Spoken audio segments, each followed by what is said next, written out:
Bismillahirrahmanirrahim. Assalamu alaikum dear students. Today we will discuss rest of the anti-cancer drugs. First of all are the alkylating agents. The alkylating agents includes number 1 nitrogen mustards. Then the drug names are chloramucil, cyclophosphamide and meclorethamine. Number 2 are the nitrosurias and the drug names are carmustine, arlomustine and alkyl sulfonates that includes busulfan. Number 4 are the other drugs that act in part as alkylating agents include cisplatin, dacarbazine and procarbazine. Now we are going to discuss one by one. First of all, mechanism of action of alkylating agents. Alkylating agents are cell cycle non-specific drugs. They form reactive molecular species.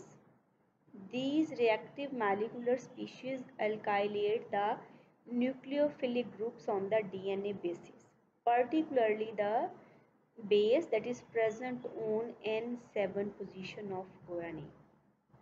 As a result of this alkylation, there is cross-linking of bases and abnormal base pairing. As a result, there will be DNA strand breakage. These DNA strand breakage will lead to cell death, that is cancer cell death.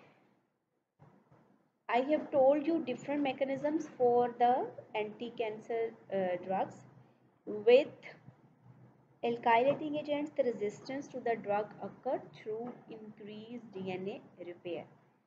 You have learned that the mechanism of action of alkylating agent is DNA strand breakage.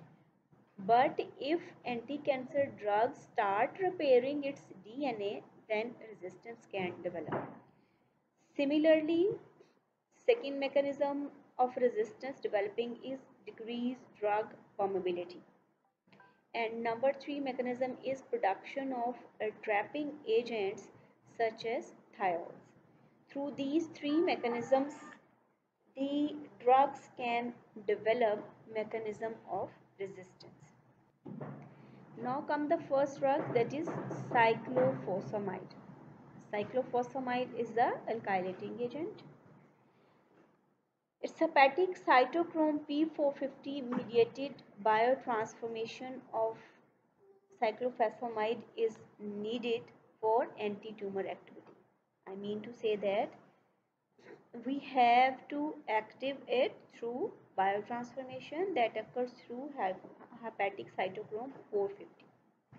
And one of the breakdown product is acrolein, that is toxic. How we can handle this toxicity, I will tell you when we are going to discuss the toxicity of cyclophosphamide. Now comes the clinical uses. These drugs are usually used for the treatment of leukemias, non-Hodgkin lymphomas, certain solid tumors like breast and ovarian cancers, and certain neurological tumors like neuroblastoma. Now comes the toxicity that occurs with cyclophosphamide. Toxicity, most important is the gastrointestinal distress, number 2 is the myelosuppression, and number 3 is the alopecia. These are the common toxicities that occur almost all of the anti-cancer drugs. Number 2, the most important is the hemorrhagic cystitis, and this occurs due to the formation of acrolein. Acrolein may be, and this may be decreased by vigorous hydration. That is, as you start cyclophosphamide, you hydrate the patient. And number 2, you can use Mensa. I have told you, when I have told you the rescue therapy, how can we rescue toxicity of cyclophosphamide by using Mensa. Cyclophosphamide may also cause cardiac dysfunctions, pulmonary toxicity, and also it can cause a syndrome that is called inappropriate antidiuretic hormone secretion. Next comes the platinum analogs. These are cisplatin, carboplatin, and oxaliplatin. These platinum agents are used intravenously. The drugs distribute to most tissues and are cleared in unchanged form by the kidney. These platinum analogs are used for the testicular carcinoma and for the cancers of bladder, lung, and the ovary. Similarly, carboplatin has similar uses, while oxyplatin is used in advanced colon cancer. Now is the procarbazine. Procarbazine is a reactive agent that forms hydrogen peroxide. This hydrogen peroxide generates free radicals. As all of you know that these free radicals can cause DNA strand sequence. So this causes the cancer cell death. Procarbazine is orally active and penetrates into the most tissues including the cerebrospinal fluid, and it is eliminated by the hepatic metabolism. Points to be noted that we can give it as orally. Clinical uses, again we have discussed with lymphomas, we have discussed with cyclophosphamide. Cyclophosphamide is also used for Hodgkin's and non-Hodgkin's lymphomas. Similarly, macrorethamine is also used for Hodgkin's and non-Hodgkin lymphomas and also for the brain tumors.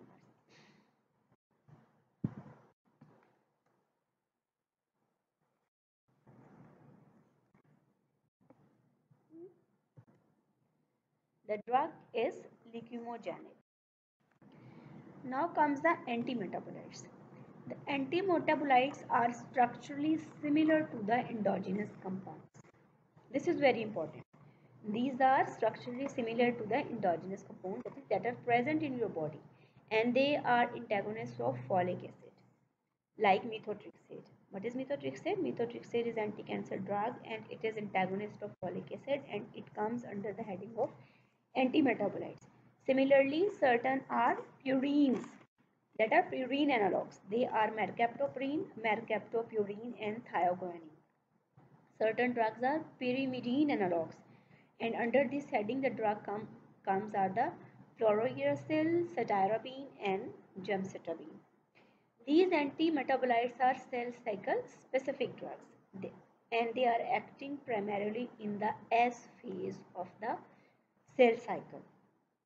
In addition to their cytotoxic effects on the new plastic cells, the anti-metabolites also have immunosuppressant action. So this is different from other drugs, other anti-cancer drugs. Other anti-cancer drugs have cytotoxic effects, but these anti-metabolites also have immunosuppressant action.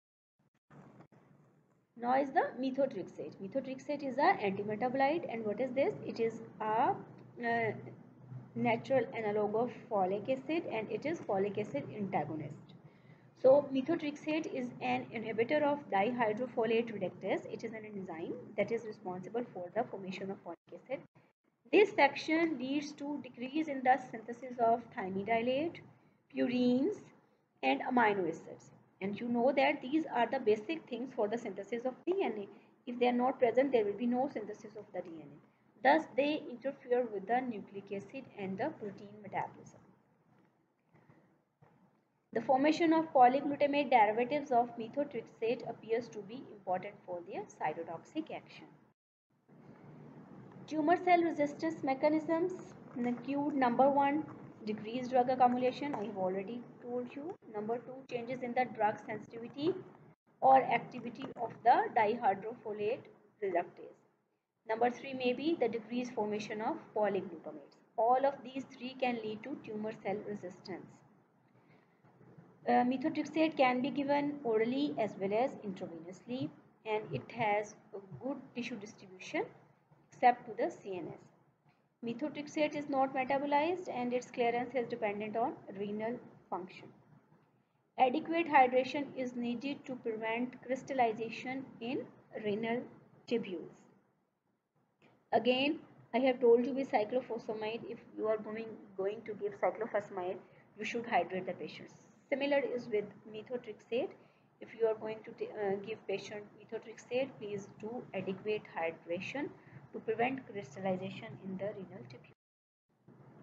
Methotrexate is effective in choriocarcinoma, acute leukemias, similarly non-Hodgkin's and primary central nervous system lymphomas. Methotrexate is also used for solid tumors like breast cancer, head and neck cancer, and bladder cancer. In lower doses, methotrexate is also used in rheumatoid arthritis, in psoriasis, and ectopic pregnancy. Methotrexate is a very important drug. You are often asked in your vivas or in your FAQs, write down its mechanism of action, write down its clinical uses and its side effects. Toxicity again, general toxicity is similar along with other drugs. Toxic effects of methotrexate on normal cells may be reduced by administration of folinic acid, that is also called sorry, leucovorin. This is called rescue therapy, and this is also called leucovorin rescue. Cyclophosphamide we use Mensa. Methotrexate we use leucovorin, and it is called leucovorin rescue. Long-term use of methotrexate can lead to hepatotoxicity and pulmonary infiltrates and fibrosis. Next drugs are the mercaptopurine and thiaguanine. Mercaptopurine and thiaguanine are purine antimetabolites. ठीक है? Methotrexate is a folic acid antagonist, but mercaptopurine and thiaguanine are purine antimetabolites. Both drugs are activated by hypoxanthine guanine phosphoribosyl transferase HGPRTases. Okay, HGPRTases to toxic nucleotides that inhibit several enzymes involved in purine metabolism. So basically these drugs inhibit this enzyme.